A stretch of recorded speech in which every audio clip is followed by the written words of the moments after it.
Halo semuanya, saya akan menjelaskan sedikit mengenai deskripsi singkat di Prodi Akuntansi mengenai mata kuliah Sistem Informasi Akuntansi dengan kode AC209 oleh dosen saya sendiri bersama tim, yaitu saya Christine Dukaya Susewati SM SE AKSIE, Dr. Tarkon SE MSI AKSIE, dan Debianeta SE MSAK. Sistem informasi akuntansi sangat diperlukan oleh beberapa pihak dalam dunia bisnis, ya. Mengapa? Karena di sini dia mengumpulkan, memproses, dan menyajikan informasi akuntansi yang digunakan untuk pengambilan keputusan bisnis yang tepat.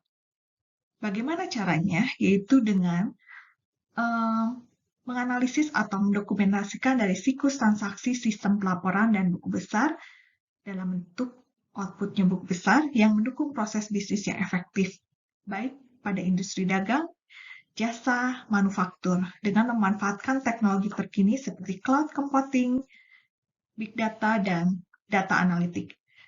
Penekanannya di sini lebih kepada pembelajaran konsep daripada teknis, tapi konsep di sini dalam hal yang menyenangkan karena memahami secara utuh dan menyeluruh ya, agar bisa mengaplikasikan akuntansi ke dunia praktik, tapi juga menekankan pada pemanfaatan teknologi terkini untuk membantu efisiensi dan efektivitas dalam pemrosesan data.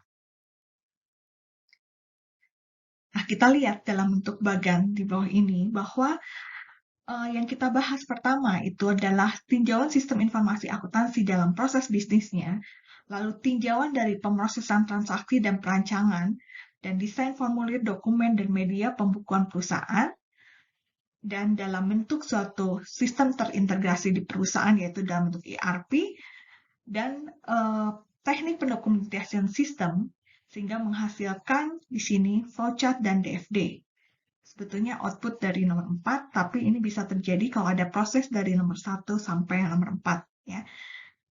Dokumentasi sistem di sini dalam bentuk flowchart dan DFD, dan setelah ada dokumentasi sistem, di sini kita bisa menilai efektivitas daripada pengendalian intern dan sistem informasi akuntansi secara keseluruhan, dan menghasilkan siklus daripada proses bisnis dari suatu perusahaan.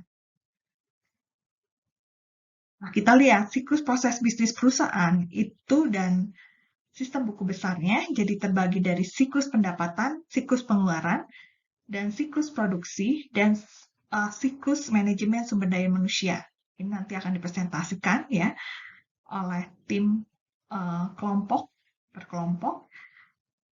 Dari siklus pendapatan sampai siklus manajemen sumber daya manusia, ini nanti outputnya adalah dalam bentuk ledger atau ledging sistem buku besar. Nah, ini nanti untuk dikembangkan dalam pengembangan sistem dan analisis data yang kita lihat. Kalau misalnya akan dikembangkan lebih baik lagi atau ditingkatkan kinerja daripada sistem tersebut, sehingga kita mempelajari mengenai pengantar pengembangan sistem dan analisis sistem. Lalu untuk analisis datanya dalam bentuk cloud computing dan big data dan data analitik, sehingga menghasilkan pengambilan keputusan bisnis yang betul-betul efektif dan efisien. Oke, sekian dan terima kasih.